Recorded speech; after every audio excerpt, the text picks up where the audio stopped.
Seperti kejadian, ada, kan saya morning show juga. Morning show ada anak SMP bawa kue berempat. Mau ketemu lo? Nyari mau sidik. Ya Asik. saya pulang.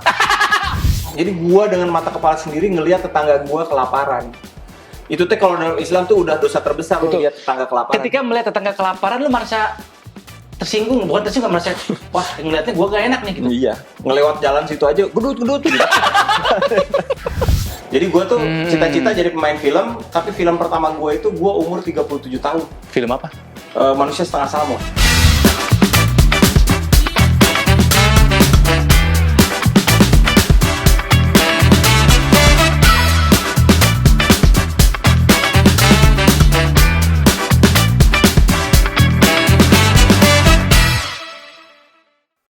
Assalamualaikum teman JNE, apa kabar? Saya Ronald Surabraja, selamat datang di podcast JNE Untold Story, JNE punya cerita.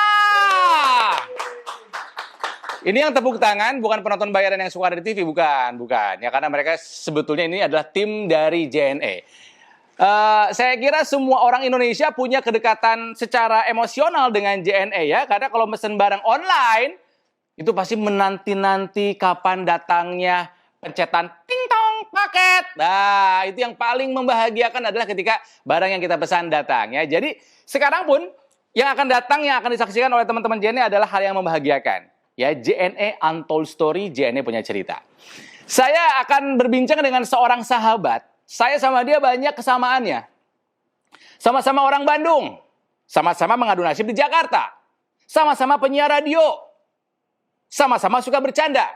Banyak samanya. Yang beda cuma satu. Ukuran celana saya sama dia. Teman JNE, ada Mo Sidik! Ini mungkin teman JNE tahu, Mo Sidik ini adalah seorang komika. Ya. Tapi kita akan mundur ke beberapa tahun belakang, karena saya sama dia sama-sama mulai karir dunia hiburan itu di Bandung. Sama-sama sebagai penyiar radio. Radio saya sama radio dia cuma beda 500 meter mungkin kali ya. Belakang-belakangan sebetulnya dekat, hanya beda jalan doang. Cuman memang segmennya berbeda. Ya, betul. Saya dulu siarannya di Radio Dewasa Muda, kalau Moma dulu dari radio memang ABG. Kenapa dulu mengawali di ABG? Kamu tuh waktu udah tua pada mengawali karir ABG. Saya tuh jadi masuk kuliah itu tahun 95, siaran 96. Jadi masih 17 tahun. Iya sih bener ya. Berarti gue yang merasa tua ya? Iya, lu yang usia masih muda udah radio dewasa. Iya, gue yang salah. Kan sama, padahal aneh. Oh, nyiar radio berapa tahun? Kalau semuanya dari semua karir saya itu yang nggak ada yang bisa ngalahin Ronald ya di Indonesia ya. Sebagai penyiar. Enggak, ada yang ngalahin gue suara radio. Orang paling lama siaran di radio kamu tahu? Saha? Rico Ceper. Iya. Itu dari kecil segini sampai ceper itu. Jadi ketika edannya nama Rico Ceper itu harus disebandingkan dengan Marconi, pencipta radio. Itu yang bikin radio yang paling lama itu Rico Ceper. Edannya. Rico Ceper tuh udah hampir 20 tahunan siaran. Wah, edan. Kamu siaran tahun? 12 tahun. 12 tahun teh di Bandung saja. 12 tahun plus, jadi 10 tahun di Bandung, 2 tahun karir di Jakarta jadi penyiar. Di Jakarta sempat jadi penyiar. Tapi masalahnya di Bandung juga dulu Mo ini bukan hanya sebagai penyiar, tapi sempat jadi program director. Program director, pernah jadi GM juga. Kalau nggak ada duitnya di Bandung. Kalau di Jakarta bisa penyiar doang terus jadi hidup gitu. Di Bandung nggak bisa. Curhat ya, makanya kita hijrah ke Jakarta. Iya, makanya ke Jakarta. Gitu kan ya. Oke, sebagai penyiar radio banyak orang yang nanya, kenapa? Apa enaknya siaran radio? Sok Mo. Jadi gini, saya tuh terus terang radio itu bersembunyi. Pasti kelihatan dong badan segede lu sembunyi. Iya, nggak kelihatan kalau di radio malah. Kan suara gua tuh kurus pisan di radio. Bener, jadi gue pernah ya. Jadi suara gue tuh ganteng banget lah di radio. Udah gitu emang radionya radio tajir tuh di Bandung. Betul. Tuh radio paling tajir. Jadi punya peralatan tuh paling edan. Jadi Eropa baru keluar, Amerika baru keluar, kita udah beli tuh. Jadi suara kita tuh paling bagus. Enaken. Di tempat radio itu ada namanya kayak settingan untuk penyiarnya. Jadi tiap penyiar itu punya nomor sendiri. Iya. Jadi misalnya ini settingannya Mo Sidik. Iya. Ini settingannya si ini gitu. Betul. Jadi suara gue tuh ganteng edan lah gitu. Itu satu-satunya cara saya buat jadi ganteng, suara. Karena memang radio itu kan theater of mind. Betul. Ya. Biarkanlah kita berfantasi mendengarkan suara orang. Oleh karenanya lebih baik jangan kenal dengan penyiar radio jika memang kamu sudah menyukai suaranya. Betul. Seperti kejadian ada, kan saya morning show juga. Morning show ada anak SMP bawa kue berempat. Mau ketemu lo? Oh, nyari mau sidik ya Asik. saya pulang. Dibawa dari kue nanti. Nggak boleh gitu. Emang kenapa? Sekolah jadi ibu-ibu sekarang itu anak-anak itu. Oke, sebagai penyiar radio, ini ada satu fakta yang saya harus kasih tahu ya. Jadi saya ini kan siaran di Jakarta sama Tike. Ya. Waktu itu Tike resign Ya, ya. karena ada tawaran di acara TV. Oh iya, iya. Orang yang pertama kali saya tawarkan dan saya ajak dan saya tawarkan ke bos-bos saya, mau sama siapa Nal gantinya? Saya bilang mau Sidik. Iya. Ingat gue tuh ke Ya kan? kantor. Kita sempat bikin dummy siaran ya kan. Saya nggak kepikiran orang lain selain dia. Karena udah kata-kata saya udah nggak perlu harus training lagi, udah jadi. Iya, Nggak perlu nyambung, udah nyambung. Tapi nggak keterima. Nah, itu satu hal yang di luar kendali gue. Padahal nggak minta mahal loh, Nah. Bener. I know lagi. Syaratnya cuma satu, jangan lebih mahal dari gue gitu. Iya. Nah, tapi itu benar. Itu salah satu yang membuat gue merasa kalau misalnya waktu itu gue sama lo siaran bareng, mungkin ceritanya akan beda. Ya. Mungkin kita akan menguasai industri radio. Tapi lo kan sudah menguasai industri radio pada saat itu. Iya sih. Jadinya trisam sekarang. Tapi kangen nggak siaran? Kangen, tapi jadi gini, jadi gue tuh kan waktu di Bandung itu terkenal disiplin. Bisa dibilang morning show itu kan emang harus disiplin. Betul. Kan? Makanya susah banyak banget. Sebetulnya bukan hanya morning show, semua penyiar radio harus disiplin. Tapi Waktunya yang paling susah morning show. Iya sih, bangun Udah pagi hese, masa malam ada kejadian untuk mencari pengganti morning show itu sulitnya setengah mati. Iya. Jadi gue terkenal di Bandung itu orang yang paling disiplin ceritanya. Itu tuh gue bangga sekali sama itu. Ketika di Jakarta hilang kedisiplinannya, main sinetron lah, pulang pagi kan, syuting segala macam. Jadi ada waktu-waktu gue pernah telat setengah 8 pagi coba. Harusnya jam 6 siarannya. Ya, jam 6 siaran. Seharusnya morning show mah kita jam 5 udah jam 5 setengah 6 udah hadir kan ya. So, biar ini. Oke. Nah itu gue teh jadinya Edan, gue teh punya reputasi baik di radio, gue nggak mau hancurin gara-gara itu doang gitu. Padahal duitnya halus pisan, duitnya bagus banget. Siaran di Jakarta. Bagus banget. Bagus banget ya. Itulah kenapa gua 13 tahun masih Iya, betul. ngemeng aja terus. Ngemeng dan selesai jam 12 siang kan. Apanya? Jam 10 Pekerjaan udah selesai. ya kan lu masih tapping sedikit, Enggak. nyiapin. Oh enggak. Udah Kayak gitu. Waduh, radio masih ada yang mau? Tapi kalau misalnya ada yang butuh penyiar radio yang masih mau nggak siaran tapinya? Masih kayaknya. Kayaknya ya nggak tahu. Enggak. Nah, dibalikin sini dia sini nggak takut nggak yakin. disiplin. Makanya penyiar radio itu hebat. Gue masih ingat dulu zamannya Tika Ujo siaran. Waktu Bahana, belum Bahana dulu, masih radio apa dulu? Oke, dulu. Gue lupa tuh radio apa. Itu gue tahu mereka itu jam kalau misalnya manggung hari Minggu itu flight terakhir pulang. Ngejar. Iya, padahal gue yakin persis bayaran siarannya nggak akan pasti jauh di bawah Dedikasi. bayaran. Nah itu hebatnya. Gue juga tahu lu MC sama Tike segala macam. Itu yang gua lakuin. Itu yang gua kayaknya gua nggak bisa kayak gitu hebat. Jadi tidak akan pernah melihat Ronaldo dugem. Iya. Udah nggak suka juga. Udah pasti pagi-paginya nggak akan benar gitu kan ya. Makanya ketika ada satu di antara kami syuting sinetron, gua mah nggak mau. Syuting sinetron gua tuh lumayan tawarannya banyak. Karena tahu kalau stripping badan hancur. Pagi-pagi pasti siarannya. Iya, betul. Gua nggak mau gitu kan. Jadi ya udah, saya memang mencintai dunia siaran radio gitu kan ya. Tapi kalau gue sih berhayal suatu hari nanti kamu akan balik lagi podcast lah. Podcast aja sekarang mah. Jadi nggak mau siaran. Podcast Sesundaan. Nah, ini yang menarik nih. Oke, jadi setelah menjadi seorang penyiar radio, yang dilakukan mau ke Jakarta syutingan dulu mah. Enggak, dulu stand up comedy dulu. Oh, sebelum syuting itu malah stand up comedy dulu. Jadi kalau ke Jakarta baru 6 tahun yang lalu. Stand up comedy itu udah dulu. Belum. Nah, sebelum itu tuh gue kerjanya casting, gue segala nggak pernah keterima. Gitu. Jadi emang udahlah, kayaknya udah nggak mungkin lah masuk TV, nggak mungkin main film gitu. Jadi gue tuh cita-cita jadi pemain film, tapi film pertama gue itu gue umur 37 tahun. Film apa? Manusia Setengah Salmon. Oh, filmnya Raditya Dika. Iya. Gitu. Oh, ini stand up comedy dulu. Stand up comedy dulu. Dan tentunya pengalaman sebagai penyiar radio sangat membantu pisan karena ya cara bertutur apa segala macam. Sama ini struktur yang paling gampang yang paling banyak kebantu tuh struktur berbicara. Apa tuh? Kayak gimana tuh? Kita kan kalau siaran tuh dibikin jalurnya kayak gitu kan. Ini nih bakalan ini lo kalau mau cerita ini di sini ada punchline dar di sininya. Lo kalau mau cerita ini perkenalan dulu di sini ada midpoint di sini baru ceritanya. Nah itu yang kayak gitu. Ya karena sebetulnya nih teman JNE ya siaran radio itu sebetulnya stand up comedy juga sebetulnya. Minimal 1 menit tapi. Minimal itu yang saya lakukan. Set up cerita gitu kan ya diperbuas klimaks jeder lagu masuk. Betul. Gitu kan. Apalagi kalau zaman dulu ngepasin nama lagu, itu lagu tuh jadi buat memperkuat punchline. Betul. Nah, tapi satu hal yang membuat Mo Sidik ini lebih kalau menurut saya dari komika lain di Indonesia. Dia ini salah 2. Tadi saya kira salah 1. Cuman ngobrol sebelum syuting, enggak, nah bukan hanya gue. Ada seorang lagi, ya. Salah 2 dari komika yang bisa berbahasa 3. Yang manggung dengan 3 bahasa. Manggung dengan 3 bahasa, kok berbahasa 3? Indonesia. Berbadan 2. Indonesia, Inggris, sama Sunda. Dan bahasa Sunda. Komika bahasa Indonesia udah biasa. Ya. Kamu bagus banget bahasa Inggrisnya. Bahasa Inggris ya terpaksa. Karena, jadi gini dulu ceritanya. Saya kan season 1 Kompas. Nah, waktu itu nggak ada tuh komedian stand up yang gendut.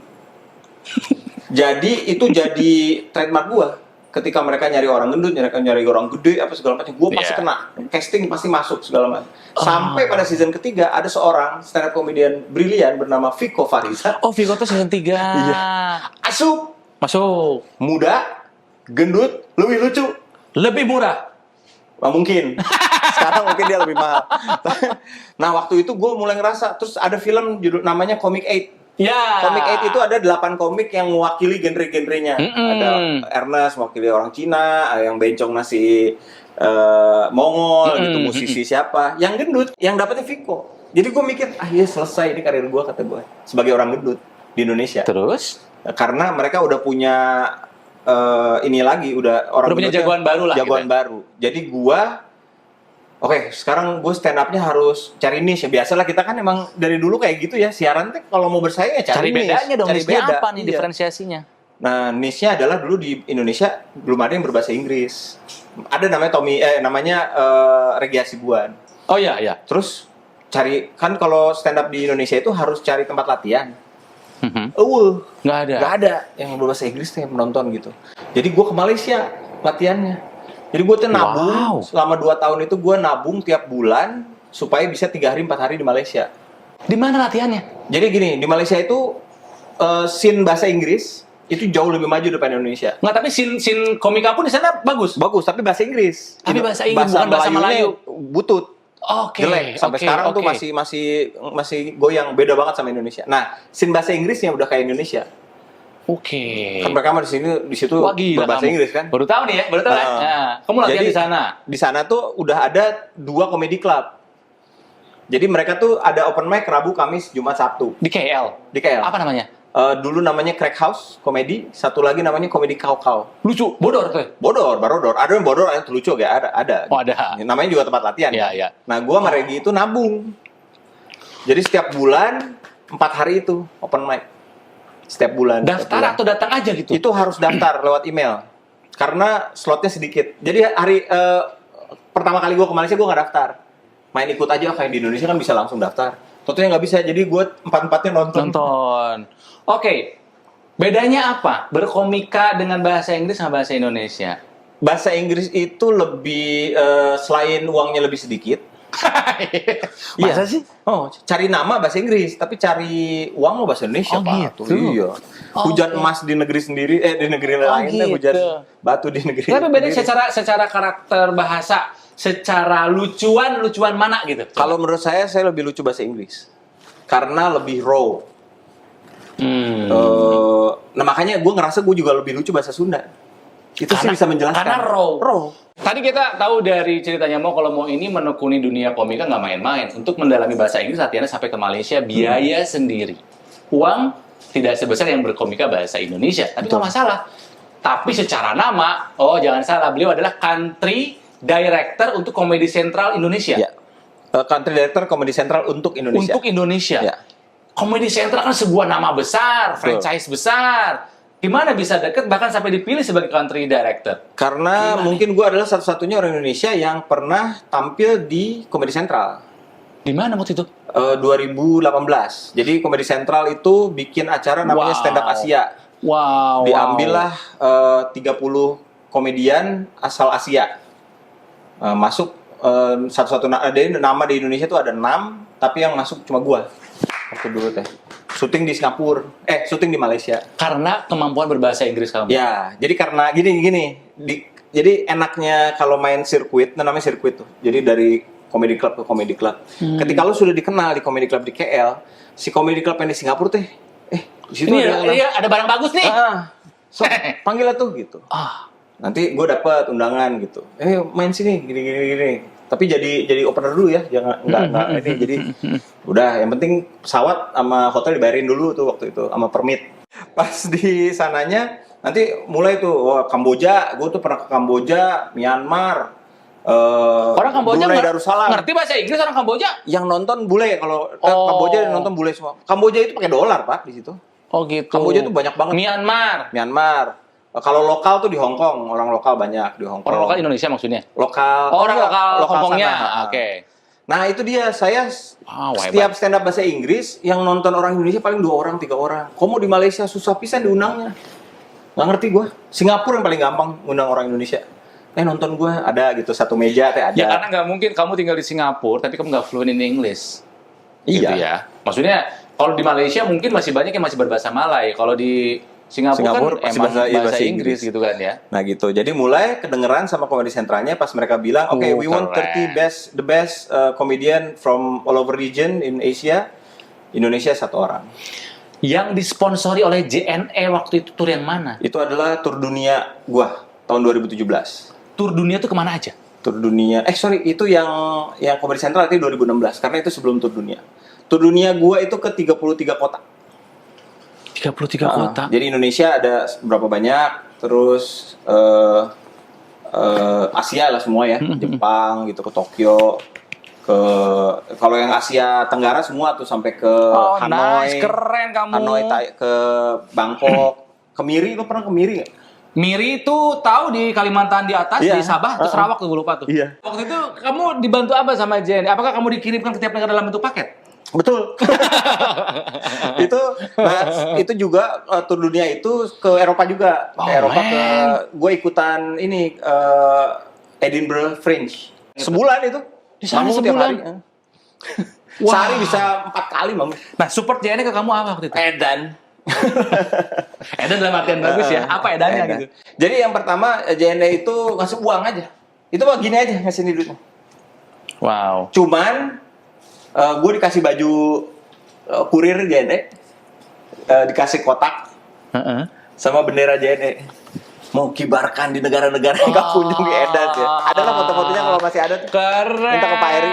Terus di London gitu, di Hong Kong. Berarti bisa dibilang Mo Sidik adalah duta besar. Iya betul. JNE ya. Dalam arti sebenarnya. Dalam arti Terus sebenarnya. bikin short movie gitu di ini. Jadi pura-pura gue nganter Paket di sana. Tapi pakai bis di Scotland gitu. Wah, keren. Ke orang Indonesia. Terus dibuka, ada barang-barang dari Indonesia gitu. Iya. Nah ini teman JNE juga harus tahu Mo Sidik ini, saya nggak tahu apakah ada yang punya selain kamu ya, sampai bikin comedy club. Ya. Sebuah tempat di Jalan Antasari di Jakarta, pom bensin, tapi di sebelah sisinya itu ada semacam ruko-ruko gitu lah ya. Disewa di lantai atasnya, namanya Ketawa.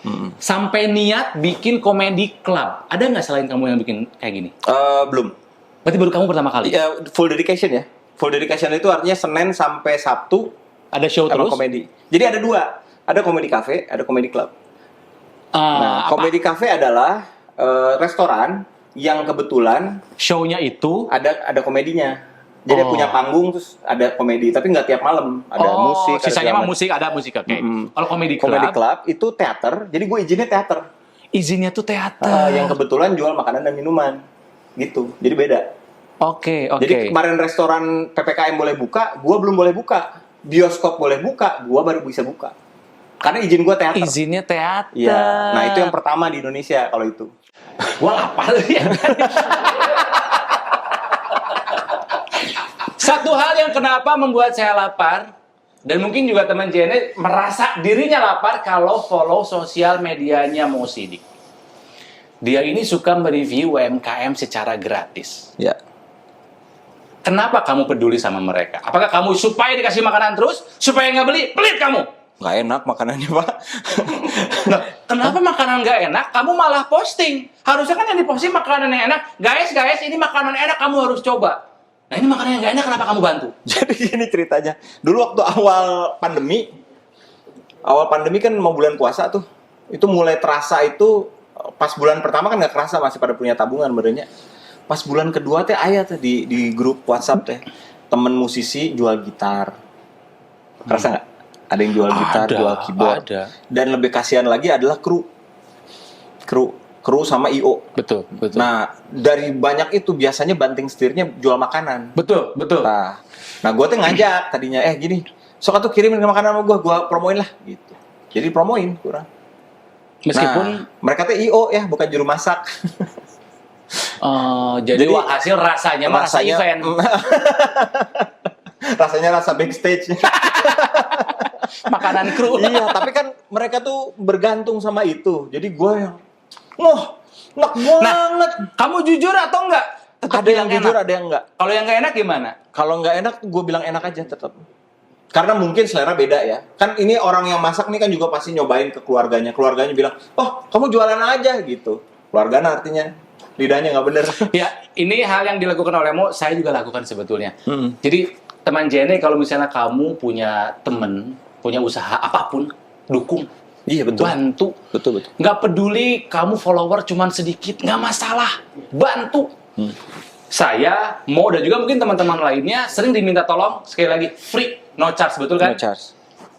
Jika ada yang meminta bayaran yang lain, ya itu hak dia. Ya. Cuman kalau saya sih merasa, Mo juga merasa, alah cuman bikin instastory mah nggak apa-apa ya. Iya, nggak Atau apa-apa. buat mereka juga gitu kan. Terus ya, udah gitu senangnya kalau ada success story. Tiba-tiba, Betul. pecah telur hari Betul. ini ya. Itu Betul. senang pisan, Betul. gitu. Betul. Nah, keterusan bikin kayak gitu. Akhirnya interview sama Radit. Terus kata gue ke Radit, gue bikin aja lah, kasihan. Jadi di sebelah rumah gue itu ada pesantren gede banget waktu itu ya. Nah di depannya itu banyak pedagang. Pesantrennya tutup gara-gara pandemi. Ya pedagang ini kan bukan orang malas ya. Cuman kalau nggak ada yang pembeli kan mereka. Jadi gue dengan mata kepala sendiri ngelihat tetangga gue kelaparan. Itu teh kalau dalam Islam tuh udah dosa terbesar lu lihat tetangga kelaparan. Ketika melihat tetangga kelaparan, lu merasa tersinggung, bukan tersinggung, merasa wah ngeliatnya gue gak enak nih gitu. Iya, ngelewat jalan situ aja, gedut gitu. Merasa kesepet nggak kamu gitu? Dia lapar, sebenarnya gue gemuk gitu. Akhirnya waktu itu gue minta orang buat, gue promoin siapa aja kirim makanannya. Ke warga lokal situ, ke pedagang di situ. Oh bukan, ke semua orang. Oh, semua orang. Tapi makanannya lebihin. Jadi misalnya 2 ini di review. Lebihin makanannya jadi 8, sisanya gue kasih ke mereka. Masya Allah. Itu ceritanya. Ada yang ngasih ini. Wah, edan lah pokoknya. Gara-gara Ya ada Raditya ampun. Dika juga ngomongin, jadinya banyak gitu. Itu kalau nggak salah ada 300 yang daftar tunggunya. Gitu. Ya. Nah, ini sesuai dengan nilai-nilai yang dimiliki oleh JNE. Bahagia bersama. Jadi, yang punya usaha bahagia, yang nge-review bahagia, yang dibagi makanan bahagia. Iya, betul. Gitu kan ya? Tapi, berbicara mengenai makanan, saya mau ngebuktikan. Karena ada pepatah mengatakan, percayalah makanan yang direkomendasikan oleh orang yang badannya gemuk. Kalau dia bilang enak, enak. Karena kita nyebutnya enak terus. Enak dan enak banget. Iya. Itu yang ngomong sama gue Sogi soalnya. Sogi nih teman jadi mungkin tahu.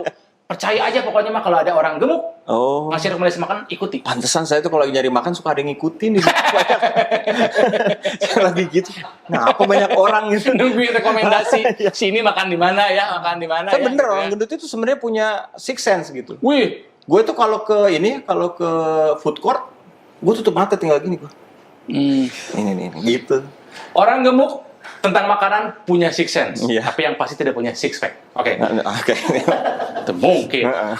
Nah, karena Mo ini memang suka dengan makanan, makanan enak saja atau semua makanan kamu coba? Ya itu, karena jadi tester ya harus dicoba. Hari ini Makanan eksotis juga gua suka. hari ini Gua terakhir coba. makan apa? Sebelum ketemu sama gua di sini syuting apa? Syuting apa? Makan apa? Ayam tadi Ayam. konsumsi.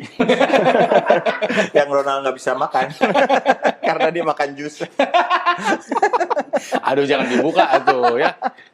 Minumnya air doang ya. Jadi gua akan memberikan kamu sebuah tantangan. Ya. Oke, selamat datang Mo Sidik di Putaran Express. Oke Mo, ini adalah Putaran Express. Gua putar ya, kamu mau berhenti di mana? Nanti kasih tahu. Atau mau seberhentinya? Lah, kalau gue bilang berhenti, itu nggak berhenti. Ya, gua berhenti nih. Oh, berhenti. Seberhentinya aja. Oke, sip. Gimana sih? Mau gua berhenti atau enggak? Enggak, terserah. Oh, saya terhipnotis ya. Apa saya juga pusing lama-lama ini. Lama-lama pusing. Lama nih. ya? Lama. Iya. Berhenti di warna apa? Ini yang merah zona aman tuh. Satu door prize ya? Yes.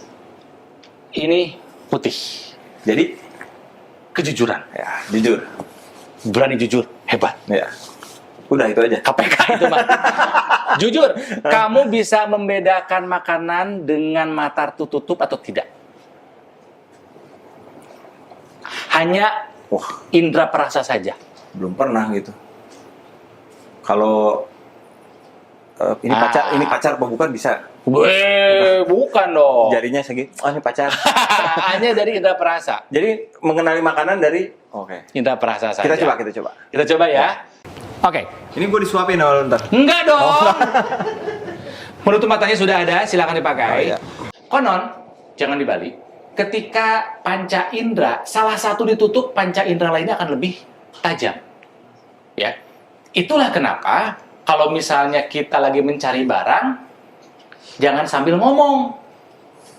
Kalau lagi barang hilang, mulutnya tutup, mata akan lebih tajam. Wis. Gitu. Kalau ngilangin barang, lempar aja. Nah, makanan itu akan terasa enak karena ada indera perasa, indera penciuman, dan indera penglihatan. Bentuknya dilihat bagus, dicium wanginya harum, dicobain rasanya enak. Oh. Sekarang, Mo tidak bisa melihat, tapi hanya bisa mencicipi. ya. Tenang Mo, ini cuman kuah kok. Belum. Oh, belum. Cuman kuah. Ya, maju dikit kamu. Kuah, tapi kuahnya tentunya kamu akan tangan sini. Oh, dicium boleh. Ini ada sendoknya, hati-hati. Kayak di Padang ini, kayak di warung Padang. Anjir, hebat uy. Oke, boleh dicoba. Kuah apa itu? Salah, Oh, iya. nggak hafal bentuk muka sendiri. Sambil dicium boleh. Kuah kuning. Kuah kuning apa? Ikan ini. Oke, simpen boleh. Kuah Karena enak nih. kuah kuning ikan restoran Padang. Ya. Biasanya kepala ikan ini. Oke, yang kedua nih, hati-hati ada sendoknya juga. Maju dikit. Naon ya? Apa? Kayak sop ini mah. Kayak sop apa? Tapi ada santannya. Kira-kira di mana kuah seperti ini kau Nah, ini temukan? Padangnya murahan ini. Apa yang ini? Yang kedua? Yang kedua ini seharusnya ya. Seharusnya ini buat gulai ayam. Restoran Padang juga? Restoran Padang seharusnya. Cuman Wah, edan di breakdown. terlalu apa namanya? Cair. Yang terakhir, oke, mungkin ini juga adalah salah satu makanan kesukaan kamu. Mo.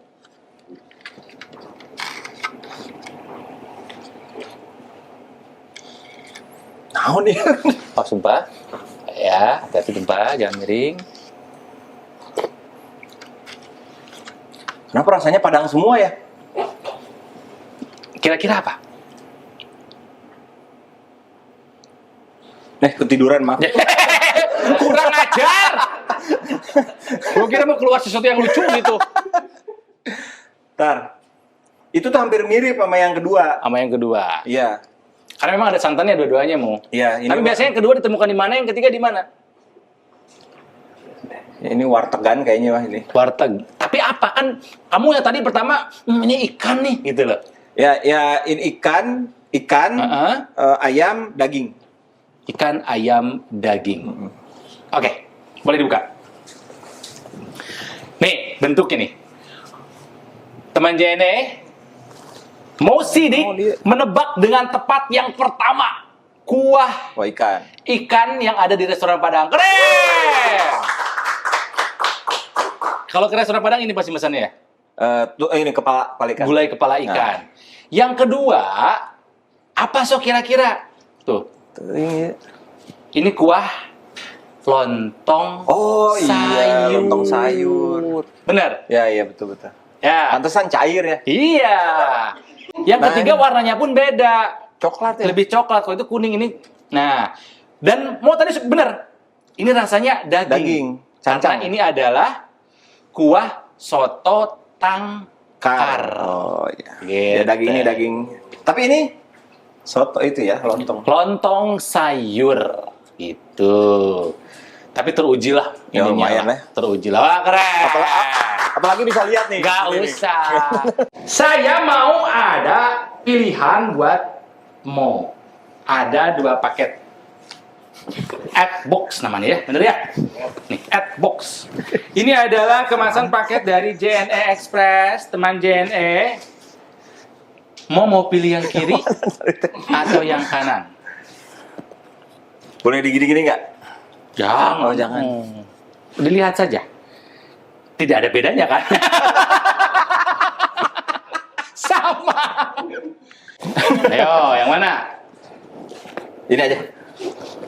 Ini. Ya. Yakin ini? Ya. Oke, silahkan. Ini buat Bismillahirrahmanirrahim. Wih, dapat kaos. Oh, bukan ini. Itu buku. Oh, ini coba bukunya Kang dibuka. Maman. Bukunya Kang Maman dan Om Micet. Iya, betul. Ya. Wah, Kang Maman di sini ada rambutnya, Cina. Enggak dong. Iya tuh, gondrong. Itu micetnya. Oh, micetnya. Coba lihatin ke teman JNE. Nah, bahagia bersama.